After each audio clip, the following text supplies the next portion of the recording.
नमस्कार लर्नर्स। मैं डॉक्टर रुचि पांडे उत्तराखंड उपन यूनिवर्सिटी से रसायन विज्ञान विभाग से आज आपके लिए लेके आई हूँ नैनो यूरिया पर संक्षिप्त जानकारी। जैसे कि आप जानते हैं कि इफ्को यानी कि Indian farms fertiliser cooperative limited ने किसानों के लिए नैनो लिक्विड यूरिया प्रस्तुत करा है, जिसको 31 मार्च 2021 में ही लॉन्च कर दिया गया था। वास्तव में यह दुनिया का पहला नैनो लिक्विड यूरिया है और इसको लॉन्च करते ही भारत दुनिया का पहला देश बन गया है जिसने नैनो लिक्विड यूरिया को लॉन्च करा है। और इसको विकसित करने वाली जो कंपनी है वो इफ्को है, जिसके पास इसका पेटेंट भी है। कहने का मतलब है भारत हर क्षेत्र में आगे है, साथ ही आज उर्वरक के क्षेत्र में इफ्को द्वारा लॉन्च करने से यह फर्टिलाइजर के क्षेत्र में भी पहले नंबर पर आ गया है। अब क्वेश्चन उठता है कि यह है क्या। मैं कह रही हूँ नैनो लिक्विड यूरिया। तो नैनो लिक्विड यूरिया है क्या, इसके बारे में मैं आपको हल्की सी जानकारी दूंगी कि भारत सरकार ने इफ्को के नैनो लिक्विड यूरिया को मान्यता देकर फर्टिलाइजर कंट्रोल ऑर्डर में शामिल करा है। इसके शामिल होने पर यह एकमात्र नैनो उर्वरक है जो नैनो लिक्विड यूरिया के रूप में जाना जाता है। वास्तव में नैनो लिक्विड यूरिया की एक बोतल में 40,000 ppm नाइट्रोजन होता है, जो सामान्य यूरिया के एक बैग के बराबर नाइट्रोजन पोषक तत्व देता है। यानी कि एक छोटी सी क्वांटिटी लगभग कई गुना फायदेमंद होती है किसके लिए, फसल के लिए। लिक्विड यूरिया को लॉन्चिंग करने के बाद इफ्को ने यह दावा किया है कि इसके उपयोग से देश में यूरिया की जो खपत है 50% तक कम हो सकती है। यानी कि कम मात्रा में यूज करके बहुत ज्यादा इसका क्या है, बेनिफिट है। इसका उद्देश्य पौधों के पोषण को बढ़ाना तथा दुनिया भर के किसानों को मदद देना है। नैनो लिक्विड यूरिया को इफ्को ने लॉन्च किया है और किसानों को देने से पहले लगभग 11,000 कृषि क्षेत्र में इसके टेस्ट हुए हैं और टेस्ट में सफल होने के पश्चात ही यह मार्केट में लॉन्च हुआ है। किसान यूरिया का इस्तेमाल फसलों में नाइट्रोजन की कमी को पूरा करने के लिए करते हैं, लेकिन इसके आधे से भी कम हिस्सा पौधों को मिल पाता है, जबकि बाकी यूरिया मिट्टी और हवा में मिलकर प्रदूषण फैलाता है। नैनो लिक्विड यूरिया ने इस समस्या का बहुत आसानी से समाधान कर दिया है। फर्टिलाइजर कंट्रोल ऑर्डर, जिसे हम कहते हैं FCO, जो 1985 में आवश्यक वस्तु अधिनियम के तहत सरकार जारी करती है, के आधार पर किसानों को सही कीमत पर उर्वरक की सही गुणवत्ता की पर्याप्त उपलब्धता सुनिश्चित करने के लिए उर्वरक को एक आवश्यक रूप में घोषित करा है और उर्वरक नियंत्रण आदेश यानी कि FCO को आवश्यक वस्तु अधिनियम 1955 की धारा 3 के तहत देश में उर्वरक की कीमत, विनियमित व्यापार, गुणवत्ता और वितरण के लिए लागू किया। फर्टिलाइजर कंट्रोल ऑर्डर, जिसे मैं कह रही हूँ FCO, उर्वरक निर्माताओं, आयातकों और डीलरों को अनिवार्य रूप से पंजीकरण करता है तथा साथ ही देश में निर्मित, आयानित और बेचे जाने वाले सभी उर्वरकों के विनिर्देश, उर्वरक मिश्रण के निर्माण पर विनिमय, उर्वरक बैग पैकिंग और अंकन, प्रवर्तक एजेंसियों की नियुक्ति और गुणवत्ता की स्थापना प्रदान करती है। वहीं पर नियंत्रण, प्रयोगशालाओं और गैर मानक, नकली, मिलावटी उर्वरक, आयात और बिक्री को प्रतिबंधित करता है। पिछले कुछ दिनों से नैनो लिक्विड यूरिया काफी चर्चा में रहा है और यह हमारे लिए क्यों इम्पोर्टेंट है, मैं इसके बारे में थोड़ी सी आपको जानकारी दूंगी। जैसे कि नैनो लिक्विड यूरिया कृषि के क्षेत्र में क्रांतिकारी कदम के रूप में आगे बढ़ा है, लेकिन नैनो लिक्विड यूरिया जो है दो शब्दों से मिलकर बना है, नैनो लिक्विड और यूरिया। तो पहले मैं आपको बताती हूँ कि यूरिया क्या है। यूरिया एक जहरीला ठोस कार्बनिक यौगिक है। यह रंगहीन, गंधहीन, सफेद और दानेदार होता है। इसका फॉर्मूला NH2CO NH2 होता है। यह पानी में आसानी से घुलनशील है। यूरिया सामान्य रूप से स्तनधारी यानी कि मैमल्स और सरीसृप रेप्टाइल्स प्राणियों के मूत्र में पाया जाता है। यह खेती में नाइट्रोजन युक्त रासायनिक खाद के रूप में उपयोगी है। पुराने समय से यूरिया को ही एक उर्वरक के रूप में, शक्तिशाली उर्वरक के रूप में मिट्टी की उर्वरकता बढ़ाने के लिए यूज किया जाता था। वाहनों के प्रदूषण नियंत्रण के रूप में इसका महत्वपूर्ण भूमिका थी। रेजिन, प्लास्टिक एवं हाइड्रोजन के साथ यूरिया फॉर्मल्डिहाइड रेजिन बनाने का इसका यूज किया जाता था। इससे वेरोलन नामक नींद की दवा भी बनती थी और यूरिया का उपयोग सैंडविच दवाओं को बनाने में किया जाता है। इतने फायदे होने के साथ साथ परंतु यूरिया में कुछ नुकसान भी है। यह धरती पर रहने वाले सभी जीवों के लिए भोजन, कृषि के लिए अति आवश्यक है। किसानों के लंबे समय तक पारंपरिक तरीकों का उपयोग करने वाली फसलें उगाई जाती हैं, लेकिन जब दुनिया की आबादी बढ़ी तो साथ साथ भोजन की खपत भी बढ़ने लगी। इसके लिए किसानों ने पौधों की नाइट्रोजन आवश्यकताओं को पूरा करने और खाद्य फसल की उपज बढ़ाने और खेती में यूरिया का उपयोग करना शुरू कर दिया।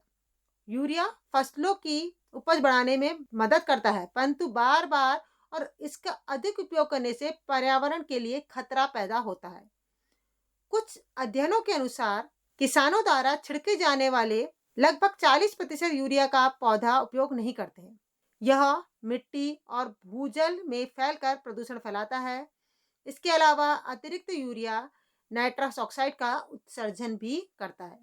यह हानिकारक ग्रीन हाउस गैस पर्यावरण को नुकसान पहुंचाने में सहायक है, लेकिन यूरिया के बिना किसानों को कई चुनौतियों का सामना भी करना पड़ता है, जिससे फसल की कम पैदावार और जीविकोपार्जन में असमर्थता शामिल है।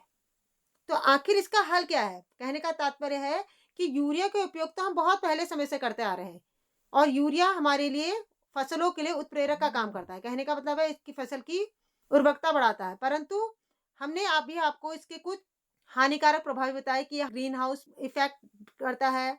इसके द्वारा केवल 40% इसका यूज होता है और रिमेनिंग जो होता है भूजल वगैरह को क्या करता है, प्रदूषित करने के लिए रिस्पॉन्सिबल है। तो इसी चीज को समाधान करने हेतु नैनो लिक्विड यूरिया पेश किया गया, जो यूरिया के उपयोग करते समय देखी गई कमियों के लिए एक सफल समाधान रहा है। नैनो लिक्विड यूरिया की खोज 5 दशकों से किसानों के लिए फसल की पैदावार में सुधार, मिट्टी की उर्वरकता बढ़ाने, सामाजिक और आर्थिक स्वतंत्रता के साथ किसानों के जीवन को समृद्ध बनाने के मिशन के साथ बहुत ही सहायक रही है। ऐसे ही इफ्को के एक वैज्ञानिक रमेश रौलिया, जिन्होंने की नैनो यूरिया का आविष्कार किया था और 2015 से वो नैनो यूरिया को विकसित करने में बहुत ही तत्पर थे। रौलिया जी ने साल 2019 से नैनो यूरिया के राष्ट्रव्यापी परीक्षण में सक्रिय भागीदारी निभाई। वर्षों की मेहनत के बाद गुजरात के कलोल में इफ्को के एक nano biotechnology research centre NBRC में इस अभिनव उत्पाद को तैयार किया गया, जो कि यूरिया की तुलना में बहुत ही बेनिफिशियल है और इसके साइड इफेक्ट बहुत कम है। स्वदेशी रूप से निर्मित लिक्विड नैनो यूरिया तरल उर्वरक है, जो पौधों को आवश्यक नाइट्रोजन प्रदान करता है।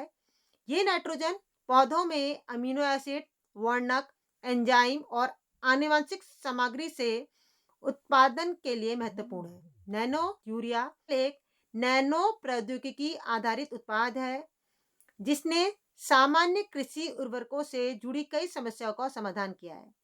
राष्ट्रीय कृषि अनुसंधान के हिस्से के रूप में 2019-20 में देश के 30 एग्रो क्लाइमेटिक जोन के 11,000 किसानों के खेतों में 94 फसलों पर 2 साल तक इसका परीक्षण किया। इसके अलावा भारतीय कृषि अनुसंधान के 20 से अधिक संस्थानों, कृषि विश्वविद्यालयों में भी इस लिक्विड यूरिया का सफल परीक्षण किया।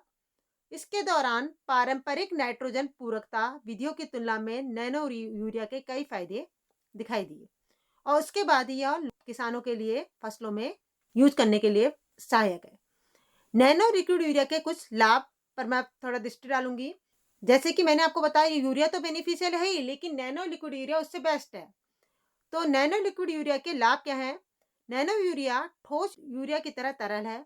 यह कम लागत में फसल की नाइट्रोजन जरूरतों को पूरा करने के लिए सहायक है। नैनो यूरिया के उपयोग फसलों की पैदावार में बढ़ोतरी के लिए सहायक है और कुछ परीक्षणों के अनुसार लिक्विड यूरिया के उपयोग से फसलों की पैदावार में लगभग 8% तक वृद्धि दर्ज की गई है। नैनो यूरिया का विषाक्तता और जैव सुरक्षा को लेकर परीक्षण भी किया गया। इस परीक्षण में यह पाया गया कि नैनो यूरिया मनुष्यों, जानवरों, पक्षियों, मिट्टी के जीवों के लिए सुरक्षित है। 500 मिलीलीटर नैनो यूरिया की एक बोतल 40,000 ml नाइट्रोजन होती है, जो 1 एकड़ जमीन को नाइट्रोजन प्रदान करने के लिए पर्याप्त होती है। इतनी ही जमीन को नाइट्रोजन देने से ठोस यूरिया के लगभग 3 बैग लगते हैं। नैनो प्रौद्योगिकी आधारित उत्पाद यानी कि नैनो लिक्विड यूरिया बढ़ी हुई दक्षता के साथ सबसे उन्नत नाइट्रोजन उर्वरक के रूप में जाने जाने लगा है।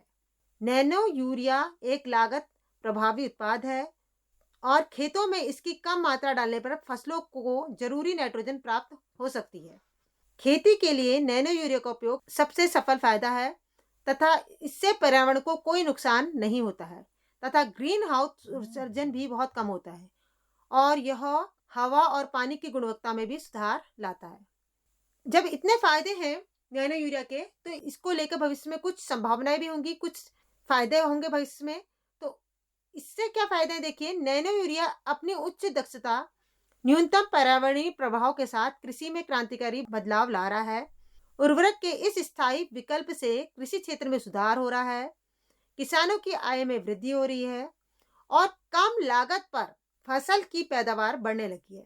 भारत के कई राज्य फसलों को दिए जाने वाले पोषण तत्व, जिसे हम उर्वरक कहते हैं, के लिए अब टिकाऊ वैकल्पिक विधियां अपनाने पर जोर दे रहे हैं। जैसे कि तेलंगाना राज्य ने खेती में नैनो यूरिया का उपयोग करना शुरू कर दिया है और इसे बड़े पैमाने पर बढ़ावा दिया जा रहा है। भारत नैनो लिक्विड यूरिया के द्वारा पूरी दुनिया के किसानों को लाभ पहुंचाने में अग्रसर है। इसके लिए इसे पूरी दुनिया में वितरित करने की योजना बनाई जा रही है और हाल ही में भारत ने श्रीलंका को 100 टन नैनो यूरिया की डिलीवरी दी है तथा साथ ही यह भूमिगत जल की गुणवत्ता, सतत विकास और इसके सकारात्मक प्रभाव यानी कि जलवायु परिवर्तन और ग्लोबल वार्मिंग में भी कमी ला रहा है। इससे किसानों की आय में वृद्धि हो रही है तथा इससे लॉजिस्टिक एवं वेयर हाउसिंग की लागत में भी काफी कमी आ जा रही है। आर्थिक रूप से यह नैनो यूरिया की एक बोतल परंपरागत यूरिया से कम एक बोरी की कम मात्रा के बराबर प्रभावी होती है। लिक्विड नैनो यूरिया की आधा लीटर की बोतल जो है उसकी कीमत 240 रुपये है और जबकि इस पर सब्सिडी भी लागू है। इसके विपरीत भारतीय किसान को सब्सिडी में 50 किलो की एक बोरी के लिए लगभग 300 रुपये का भुगतान करना पड़ता है। वहीं पर राष्ट्रपति द्वारा रासायनिक उर्वरकों के आयात पर रोक लगाने के फैसले के बाद किसानों को यूरिया के तत्काल आवश्यकता थी, जिसमें नैनो लिक्विड यूरिया एक विकास के साथ भारतीय कृषि की जरूरतों को पूरा करने के साथ साथ उनके स्वस्थ, समृद्ध और टिकाऊ भविष्य की ओर अग्रसर है। आशा करती हूँ आपको नैनो यूरिया से संबंधित जानकारी पसंद आई होगी। धन्यवाद।